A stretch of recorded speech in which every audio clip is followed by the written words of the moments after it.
Advanced Dungeons and Dragons. We're going to be talking about this today, but the principles that we talk about with respect to how to win at D&D also apply to RPGs in general. Here at the channel, we spend a lot of time talking about RPG theory. We dive deep into the guts and the foundational understanding of what an RPG is and how an RPG works. However, a lot of nominally intelligent people who have been engaging in RPGs for 40 years think they've seen it all, and they struggle with that step that takes you from theory to practice. They do that for a very specific reason, because one of the things that we tend to take for granted is that when you change the rules of a game, you have to change your approach to the game. You have to change how you play the game in response to those rules. These are two drunks supporting each other is probably a better analogy. And sometimes that can be hard. We don't talk about that enough here at How to Win at RPG. So I want to talk about one-to-one time today, how we implement that at the table and what it means for your game and how you can excel at using one-to-one time to take your game in strange new directions that even if you've been playing this for 40 years, you will be discovering new ways to play, and you'll be discovering new rules and new ramifications, and it can really reinvigorate your hobby. So let's talk about the objection. Some of the guys over on Twitter, once you get past the knee-jerk hissing reaction, people fear change, and they don't like being told that they don't know what they're doing, there is a fairly legitimate reaction. I love to walk back a step. We talk about one-to-one time. What are we talking about? Well, obviously, we're not talking about 1 second in real time equals 1 second within the game. Our combat rounds can take 2 minutes the combat round in AD&D is 1 minute long, and that can take 3 or 4 minutes to resolve. It's not, when you're at the table, you can move as fast as you want. But once the session is over, every day that passes in the real world, 1 day passes in the campaign. And we've talked in the past, I'm not going to belabor the point, but we've talked about all of the different rules that it opens up. The fact that you heal 1 hit point per day means that, hey, if my guy took 10 hit points worth of damage, he's going to have to spend the next 10 days healing up. Heal spells, of course, will reduce that. Well, hey, what about if you're using the training rules, which you should? If you go up a level, it's going to take you anywhere from 1 to 4 weeks to level up. That puts your character on the bench. He's busy for a month. And if you just constantly stop the clock, then there's no real-world ramifications. There's no real-world cost to be paid for leveling up. In modern iterations of Dungeons & Dragons, this can lead to the month-long campaign. There are games where people get to the end, they've played 20 sessions, and they look back and say, that only took 2 months. My guy went from a first level nobody to a 15th level hero in the space of 2 months. That doesn't seem right. It doesn't happen with Advanced Dungeons & Dragons, because every time you level up, depending on how well you perform in the game, if you're using the grading rules, which you should, your character has to train for 2 to 4 weeks. And that means you as a player need another character, right? We've talked about what that means for your campaign, that you as an individual no longer have your one special snowflake that you're guiding through the hoops that the DM lays out for you. You are actually stepping back and you're almost operating as a co-DM in your own right. You can have multiple players that are you can have multiple characters working at cross purposes to each other, or maybe helping each other out. While one guy's on the bench, the other guy's making gold, maybe they're part of the same guild. It's possible to do any number of things. It's possible to explore different aspects of the game. In 5th edition D&D, if you're playing a paladin, then you're going the paladin route, and you're stuck with that until that character dies. If you're using one-to-one time, and there are people that use one-to-one time in 5th edition, I think that's important to note, then when your paladin is training up, he's spending his 2 weeks learning from the head of his order, you can say, you know what, I want to see what a thief is like. And you can play a thief for a couple of sessions. And then while that thief is leveling up, which will be quick because of their XP progression, you can kick back over to the paladin. So suddenly, you're not concerned about just this one little story arc. You also have to worry about the wider world in general and how these two characters interact. And in a way, you've got your own stable of, you're really breaking the boundaries between PCs and NPCs, because while your character your paladin is active, the thief is acting as an NPC. And then when your thief becomes active, your paladin becomes an NPC. So that's one of the benefits that we have. But as far as the practical application goes, one of the chief complaints people have is they say, look, this is the time I've got. I'm a grown man, and I've got a family, and I've got a 4-hour session, and I can only get out once every couple of weeks. And when me and my friends get together, we have 4 hours to fill, and we sit and we eat dinner, and we start chatting, and look, an hour is up.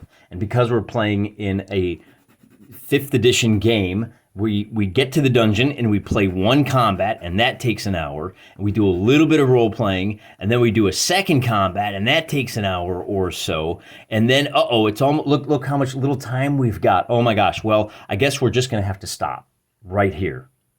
Okay, we've filled up our 4 hours. This is 5th edition. Now let's take a look at what happens in AD&D when you are using stop time. When you're using one-to-one time. So a typical 1st edition game is, we'll give it the benefit of the doubt. We'll say, you sit, you have dinner, and you spend the same amount of time kind of chatting, and then you get to the good stuff, and you get to the dungeon, and you play your first combat. And because you're using team initiative, because you have a caller, everybody goes around and says what they're going to do. The DM decides what the enemies are going to do, and then you all hash out, well, what are the reactions and the responses? You get through a combat in maybe 20 to 30 minutes. You do a little bit more exploring, you got 20 to 30 minutes. You do a little exploring, you got 20 to 30 minutes. So you get through about 4 or 5 combats, maybe even 3 or 4, let's give it. And then you get to the end of the session, and now here's where people stumble. They say, hey, we are 3 levels deep in the dungeon, and we've only got 20 minutes left in the session. We still have to get out of the dungeon, go back through the wilderness to get back to town and get to safety, and then figure out the experience points. And look how little time we have to do that. Okay, now this takes us back to what I talked about at the beginning of this video. If this is the point at which you begin thinking about retreating, then you're dead. To use a real-world analogy, those of you that served in the armed forces over in the sandbox will know that the time you start thinking about your exit strategy from a mission is at the time that you are planning the mission. You don't wait until you are hip deep in enemies to start looking around and thinking about, well, what's our process for extricating ourselves from this dangerous situation? If you've done that, you are going to die. You haven't made the plans, you haven't acted appropriately, and you deserve the TPK that you're probably going to get. So from a practical standpoint, when you have adopted the rules as Gary outlines in this book, strict time records must be kept. For every day that passes in the real world, 1 day passes in the campaign. You don't start thinking about leaving the dungeon here. You start thinking about leaving the dungeon here. At least if you want to succeed. At least if you want to get in, get your gold/XP, and get out. This is when you start thinking about your exit strategy. If you are playing with stop time, you don't have to think about the exit strategy. And this is one of the reasons why we say gaming with stop time is gaming on don't hurt me level. Gaming with one-to-one time is hurt me plenty. You can no longer think about one step ahead. You have to be a chess player. You have to think 4, 5, 6 steps ahead. You can't just think about the next combat. And that is particularly rife in 5th edition with their short rests and long rests where, we got through the combat, reset. Okay, I don't want to have to worry about my logistics. I don't want to worry about what kind of resources and spells I burned. I want to start fresh with every combat. That means you only have to think about the next combat. When you're playing with one-to-one time, you're thinking about the entire session as a whole.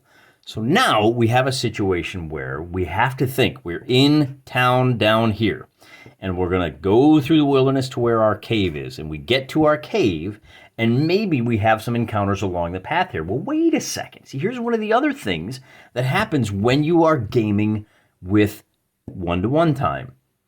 If you are playing in stop time, then any encounters you have on the way to your destination, be it a tomb, be it a prison complex or a bandit camp, any encounters you have along the way, you assume, well, we've got all the time in the world. We don't have to decide whether or not to engage with these guys. We can do it.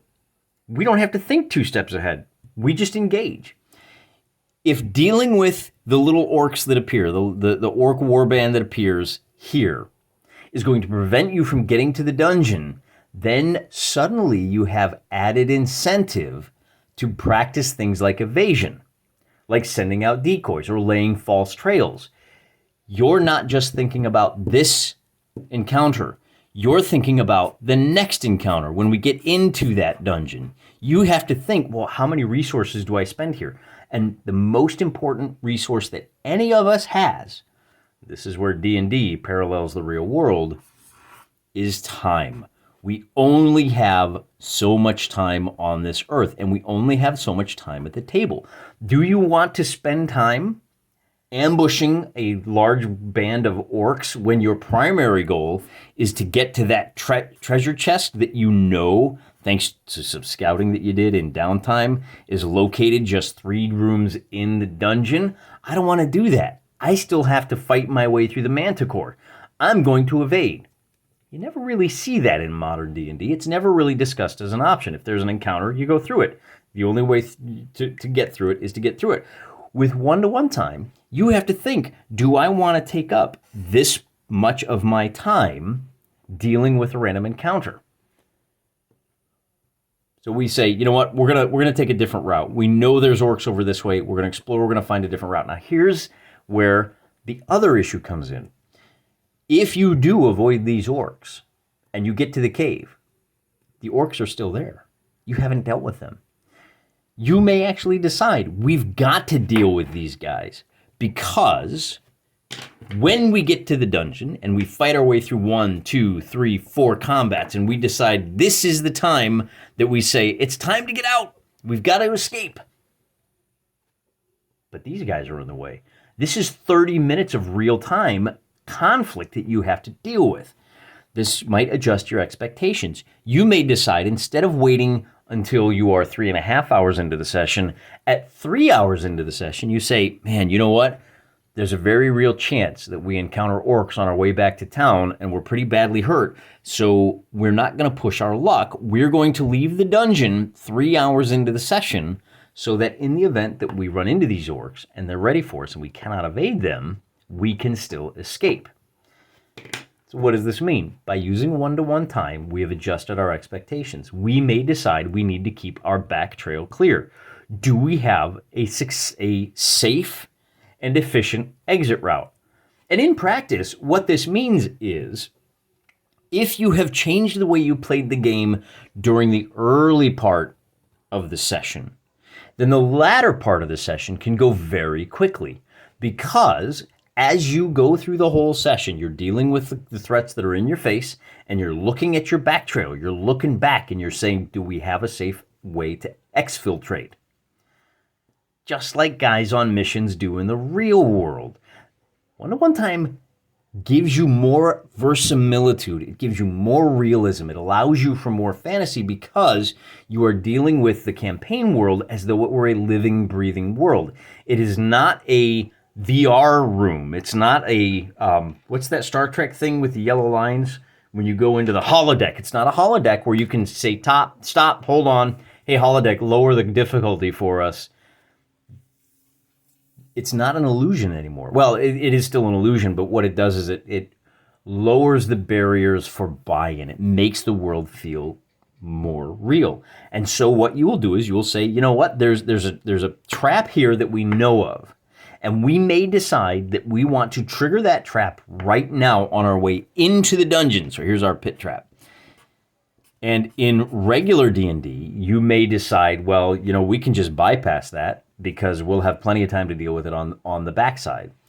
In elite level D&D, you'll say, you know, or a spike trap or a blade trap. You know what? I want to trigger that trap right now so that after I've gotten my gold and I want to get out, it literally works like this. In a session, as you go through the dungeon and you encounter monsters and maybe some friends and you do your reaction rolls, you'll run into you get a positive reaction roll. And so you say, hey, to the goblins that you've encountered, we'll pay you to let us through and we'll pay you again to let us out.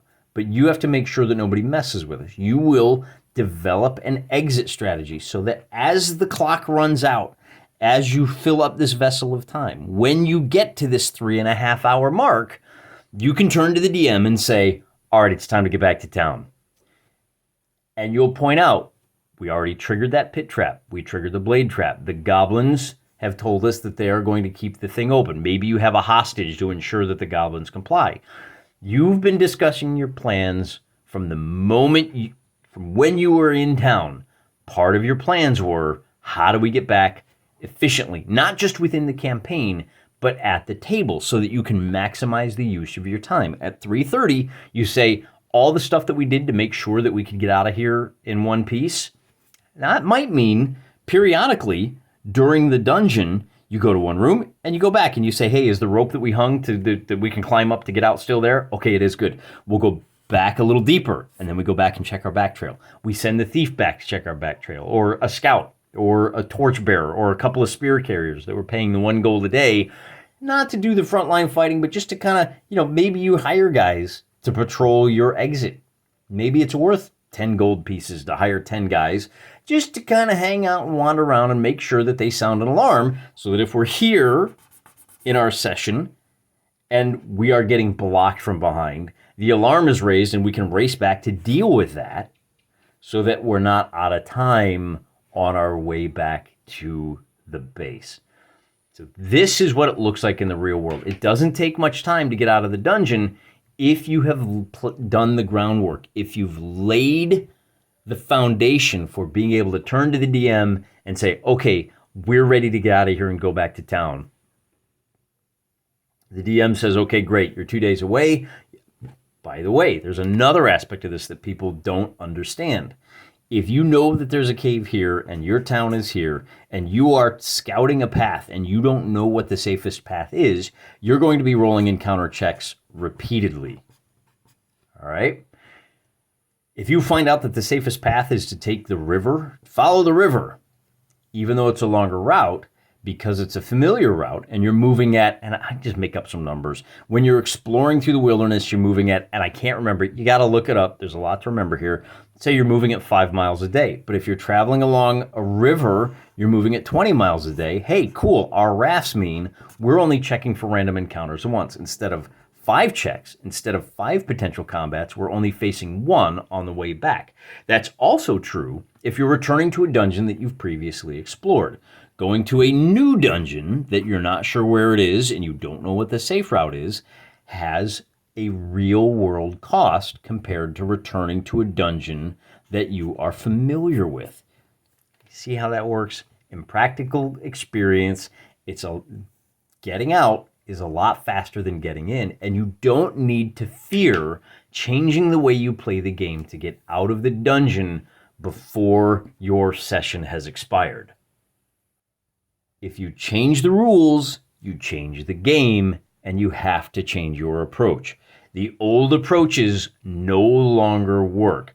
And this is just one little way of looking at how to change your approach to D&D to make it feel more alive, to make it feel more real, and to make you feel like you have a much greater investment in the game.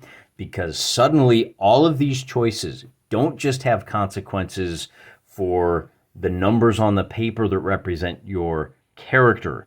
They have real world consequences in terms of the time available to you. You are spending the most valuable resource you have, the one that only goes down as you age on God's green earth.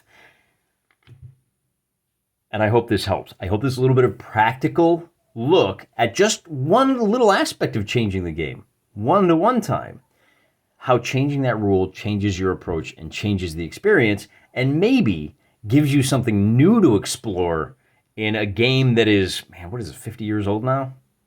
What an amazing game. What a masterpiece. I'm so glad to be sharing this stuff with you. Thanks for coming along. Till next time, I'm praying for you.